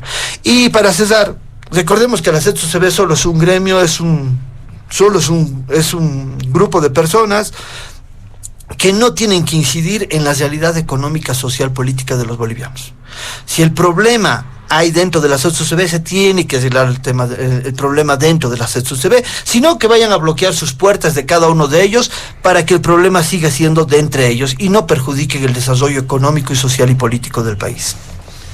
Muy bien, muchas gracias también a Martín Moreira. En este mismo punto, ¿cuál es el criterio de Roger Cortés? ¿Qué señal está dejando este anuncio de medidas de presión? ¿Irá a prosperar? ¿Qué dice usted? Adelante. Casi al mismo tiempo que se produjo la gresca, gasificación y problemas en el Congreso Campesino en el Alto, el gobierno cambió súbitamente de posición y después de haber alentado por casi 2 años al grupo de cocaleros de Yungas que creó un nuevo mercado ilegal, empezó a perseguirlo, empezó a atosigarlo. Lo que ocurre en la CESUCB, junto con esto y otros datos, nos está marcando algo muy importante. Si en 2005-2006 fue desalojado un bloque de poder, un grupo constituido por la gran banca, los grandes mineros, el agronegocio, grandes comerciantes, y hubo un bloque social que copó el Estado con enorme participación. Y al medio de ese núcleo estaban los cocaleros, esta nueva burguesía burocrática de técnicos como el señor Arce y gente que viene de las universidades, con el señor García, que bueno, estuvo un tiempo al menos, esa asociación se ha roto. Los cocaleros han salido del núcleo hegemónico.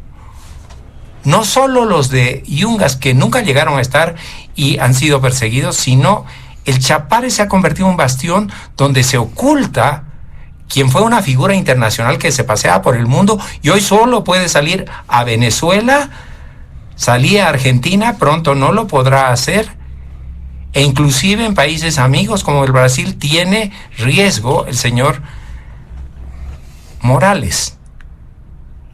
Ha cambiado la composición de este bloque, es mayoría y toma el control el sector de la clase media con cierto nivel de instrucción, abogados, comunicadores, sociólogos, asociados transitoriamente con los cooperativistas mineros. Hay un cambio de fondo. Y no es que los campesinos son los agricultores que están allá y su asociación. No.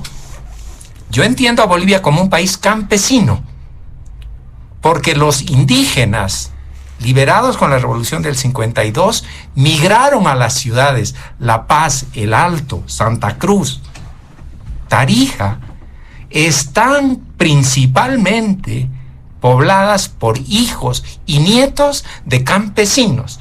Y los campesinos se han ido diferenciando de los indígenas. Tienen raíces culturales indígenas, pero los campesinos son el principal agente de expansión de la economía de mercado en el país. La economía moderna capitalista se mueve con esta fuerza de los campesinos. Así que no es un problemita de ellos. Es un problemita que, si bien circunscrito a esa escala en cuanto a dirigentes, en fin, afecta al conjunto del país. Yo no sé si va a funcionar o no el bloqueo. El Chapare se convirtió en cabeza del bloque que copó el poder por su ubicación geográfica que ocupa, que está sobre la principal carretera del país, Santa Cruz, Cochabamba. Va a depender mucho qué pasa en esa carretera para saber la efectividad y la duración y los efectos del bloqueo. Si el señor Morales se pone con toda su fuerza a bloquear esa carretera y logra expandir, lo ha hecho en otras ocasiones, su influencia a la carretera paralela, a la que transcurre por Pojo, la Siberia, llega a Comarapa, valles mesotérmicos y Santa Cruz, son como 80 kilómetros más de una carretera más difícil, entonces el bloqueo probablemente tenga otras consecuencias. Aquí no solo se está jugando un bloqueo, se está jugando la posibilidad que un gobierno muy débil, como es el del señor Arce, tenga que quizá adelantar elecciones o hacer alguna cosa si se descontrola la situación. Entonces es mucho mayor lo que se está jugando, porque la economía no está tan bien como quieren creer los optimistas. La gente está definitivamente harta con la discusión de los políticos. No vemos ni escuchamos noticias muchas bolivianas y bolivianos porque nos dan arcadas esta pelea a la que han metido con el falso dilema de golpe o no sé qué que une a todos los masistas y que nos lleva definitivamente a estrangulamientos constantes.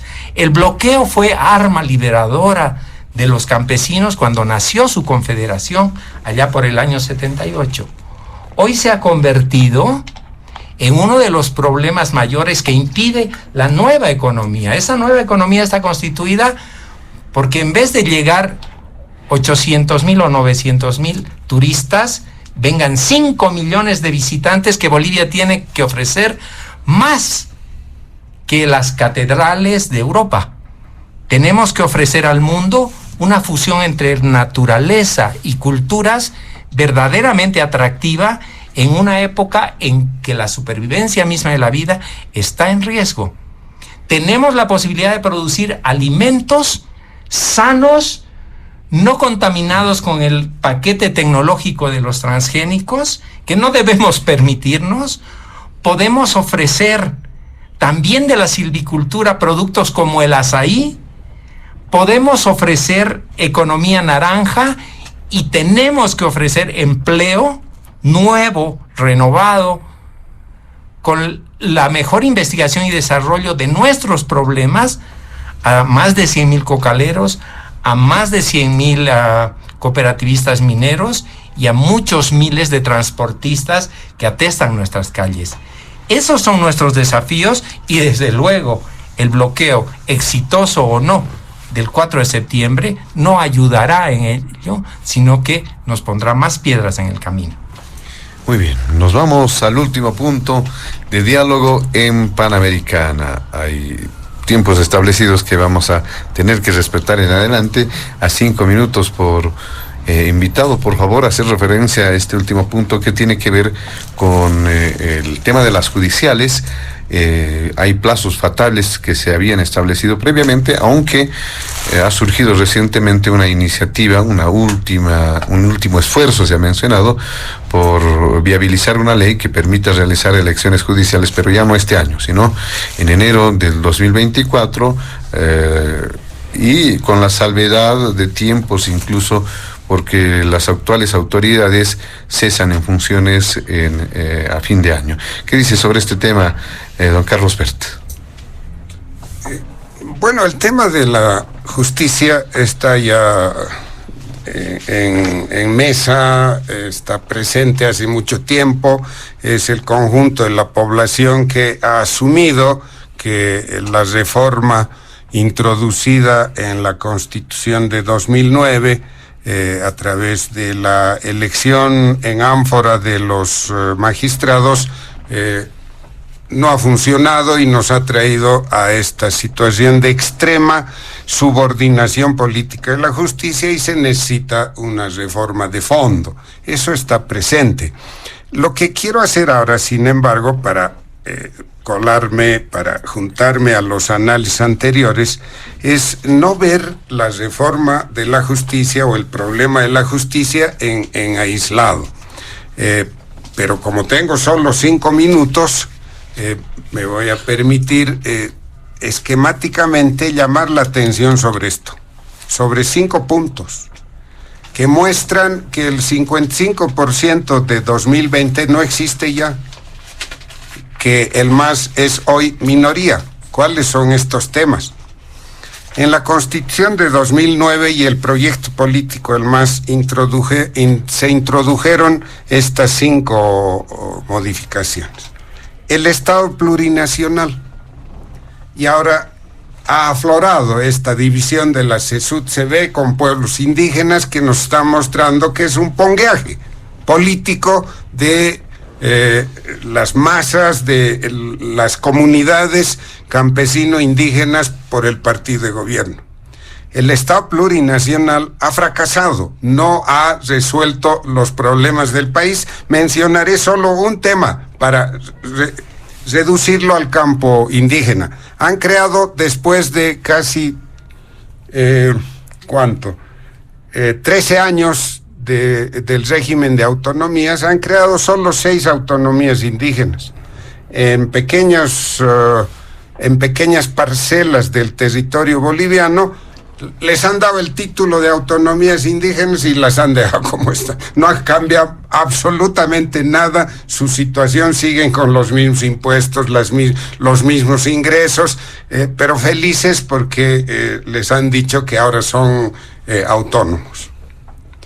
El modelo económico ya lo hemos visto, modelo económico agotado, sin respuestas para el país. El modelo administrativo, político-administrativo, la organización del gobierno. La Constitución le ordenó al MAS implantar las autonomías territoriales. ¿Qué ha hecho Evo Morales y Arce Catacora? Los dos son los autores. Han implantado un modelo ultracentralista y nos han puesto al país ahora, este es un debate que se va a abrir los próximos meses. Como la población rechaza este ultracentralismo, solo nos queda 2 caminos. O implantamos las autonomías territoriales, para lo que hay que modificar las competencias, los catálogos competenciales de la Constitución, o definitivamente adoptamos el federalismo, que también requiere de reforma constitucional. El tema de la corrupción, el cuarto eje. Nos dijeron en 2005, 2006, cuando asumían el gobierno, que iban a erradicar la corrupción, que en la época del neoliberalismo también era escandalosa. Se montaron sobre la protesta social que ocasionó el agotamiento del modelo neoliberal. Se atrevieron a decirnos, somos la reserva moral del país. No, de la humanidad, nos dijeron. Han pasado 17 años y la corrupción es asombrosamente más amplia que en el periodo neoliberal, y peor aún, el narcotráfico ha penetrado en varias áreas del Estado a vista y paciencia del gobierno, del partido de gobierno, para no decir otra cosa. Y el quinto es la justicia. El modelo, el ciclo masista evidentemente está agotado. Y la reforma de la justicia va a tener que venir con cambio político. Mientras tanto, digámoslo con claridad, no importa que las elecciones, porque eso dice la Constitución, se hagan en diciembre, en enero o en febrero. No le va a pasar nada al país si no tenemos magistrados 2 meses. Hemos estado 2 años sin Tribunal Constitucional por acción de Evo Morales. Los juzgó a los magistrados, tumbó, descabezó el tribunal. 2 años hemos estado sin Tribunal Constitucional. No le va a pasar nada, así que hagan su ley, procuren hacer unas elecciones un tanto más convincentes que las 2 anteriores, que fueron realmente una vergüenza, y esperemos a la creación de condiciones para cambiar todo esto. Muy bien, muchas gracias, don Carlos Bret. ¿Qué dice Martín Moreira en este último punto del programa? Adelante, 5 minutos. En el tema de la justicia, en primer lugar, creo que son 3 presidentes a lo largo de Bolivia que han tratado de hacer un cambio de justicia. Andrés de Santa Cruz, el otro no me acuerdo bien, y es Evo Morales, ¿no? Con la Banzer, con la Constitución Política del Estado. Se ha hecho un intento, se lo ha puesto por votación, no ha resultado. Tenemos una justicia que hay que reformarla. Hay que esperar cómo se soluciona el tema de las próximas votaciones, si son en enero o en febrero, pero al final de cuentas creo que la justicia tiene que tener todo un periodo de gobierno para ser analizado y ser reestructurado. La justicia es un problema que vamos arrastrando desde hace años y nadie ha dado una solución concreta a este tema en especial. También tenemos que decir que la justicia siempre ha sido coactada por intereses y siempre ha sido manejada por quien tenía mayor todo el mundo. Entonces creo que la justicia es estructura. Y el gobierno debe poniendo las votaciones, esto no que se tiene si es reformar el tema, algo que es económico, sociales y políticas, ¿no? Y para terminar, hablar sobre lo que dijo don Carlos, que es el modelo económico agotado del Estado. Yo creo que estamos en otra fase de este modelo económico que plantearse, ¿no? Estamos en otra fase y esta fase va a demostrar si la industrialización y todo lo que se está haciendo da frutos hasta el 2025 para el Bicentenario. Ahí vamos a ver, no, funciona. Yo creo y estoy seguro que va a funcionar porque se tienen pruebas y muestras claras, ¿no? Entonces vemos que hay un modelo económico que está empezando a apostar por el desarrollismo. Lo que dijo Slavoj Žižek, el desarrollismo es malo, pero el desarrollismo es la única forma de mantener las sociedades capitalistas de ahora, porque somos muchos. Entonces eso es claro. Paraguay, cuando yo hablé de Paraguay y me refiero a Paraguay, está coactado por todas las transnacionales. El 99% de la tierra en Paraguay está en manos de la propiedad privada. Hay 1% que somos pequeños productores. Esa es la realidad de Paraguay. Y por eso su modelo, ¿y cuánto de impuestos deja impositivo? Estamos hablando del 2% que deja el tema impositivo en Paraguay.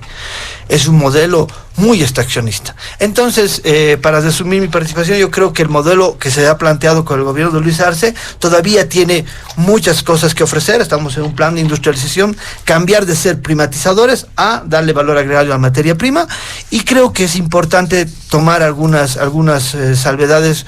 Por ejemplo, el tema de los transgénicos. Los temas de los transgénicos, al final de cuentas, es ya una norma de vida a nivel global. Lo que se plantea, claro, sería interesante plantear una economía y una agrícola ecologista, que apoye la biodiversidad, pero eso no va a alimentar a la mayoría de los bolivianos, sí va a alimentar a la gente que tiene el poder adquisitivo para poder adquirir los mismos. Muchas gracias. Muy bien, gracias a Martín Maureiret.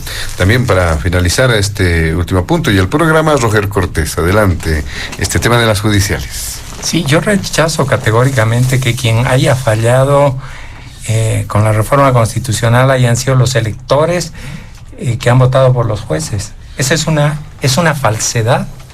El pueblo boliviano en más de 2/3 rechazó la forma en que se han elegido a los candidatos. Los que fallaron fueron los parlamentarios y el sistema político. Es una afrenta al pueblo boliviano que con instinto votó en blanco e hizo que el más votado de los actuales magistrados no llegue ni al 11% de los votos. Entonces no le echemos la culpa al elector boliviano. Número uno, parecería una prueba de esperanza que se hayan puesto de acuerdo los representantes parlamentarios del conjunto de los partidos representados para llevar adelante una ley. Podría ser un camino, el inicio tibio, lento de un camino que nos saque de la polarización y el enfrentamiento. Pero eso, para que se pruebe que tiene algún sentido, porque todas las veces que confiamos en políticos aquí y allá, terminamos con la nariz y el alma rota. Para que se pruebe, la reforma y la nueva elección debería ir acompañada por el enjuiciamiento, por prevaricato del Tribunal Constitucional anterior, que violó la Constitución, la reformó sin referéndum, hizo un verdadero golpe de Estado en 2017, autorizó una candidatura contra la Constitución y anuló la decisión soberana del pueblo que reafirmaba la Constitución. Y lo mismo el prevaricato flagrante del actual tribunal, que no ha variado aquella sentencia, aunque su pretexto, que era el Pacto de San José a través de la Corte Interamericana, se ha probado como falso. Entonces tenemos que sacar a unos falsos guardianes de la Constitución. La única Constitución que tenemos que se ha deliberado, que se ha reflexionado, que se ha debatido por cerca de 8 años antes de la Asamblea, y que ha sido pisoteada por sus supuestos guardianes que la han violentado. Eso nos daría una muestra que vamos a sacar a todos los jueces, como este gracioso que dice que sería una violación del derecho al trabajo que los ministros vayan a ser fiscalizados. Señor juez, señor impostor, es parte fundamental del trabajo de los ministros ser fiscalizados. Su ignorancia o su falsedad estipendiada tiene que ser erradicada, porque es ese tipo de actitudes, más el haber convertido a fiscales, jueces y policías, a todos, en la policía política del régimen, lo que está haciendo crecer el fenómeno del tráfico de cocaína. Aquí, no importa qué digan, cuánto se persignen o cuánto hablen los gobernantes, mientras el negocio que crece y Bolivia se convierte en el centro de distribución internacional del cono sur y de Sudamérica, de la cocaína fabricada en Colombia, en Perú y en la propia Bolivia, donde el ministerio solo descubre grandes instalaciones manejadas por espectros, no arresta a nadie. Entonces el problema de la justicia es un problema de seguridad para todos. Es un problema donde los acribillamientos, los asesinatos que hoy ocurren principalmente en fronteras y ocasionalmente en algunas ciudades, pueden estallar como en el Ecuador. Por lo tanto, el cambio de la justicia no es para 1 o 2 gobiernos. Tiene que empezar ahora, porque nos estamos jugando el pellejo, la seguridad nuestra, la de nuestros hijos, la de la sociedad toda. Muy bien, muchas gracias amigos de Panamericana. De esta manera llegamos a la finalización de Diálogo en Panamericana de este fin de semana. Agradecemos la presencia de nuestros invitados especiales, al doctor Carlos Bert, a Roger Cortés y a Martín Moreira. A nombre de la dirección de Panamericana y la planta ejecutiva, además de quien les habla, el compromiso de que el programa retorna el siguiente fin de semana. Permiso. Diálogo en Panamericana.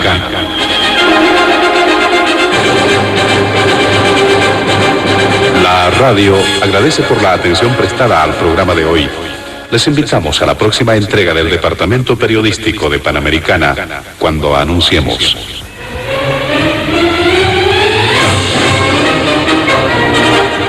Diálogo en Panamericana.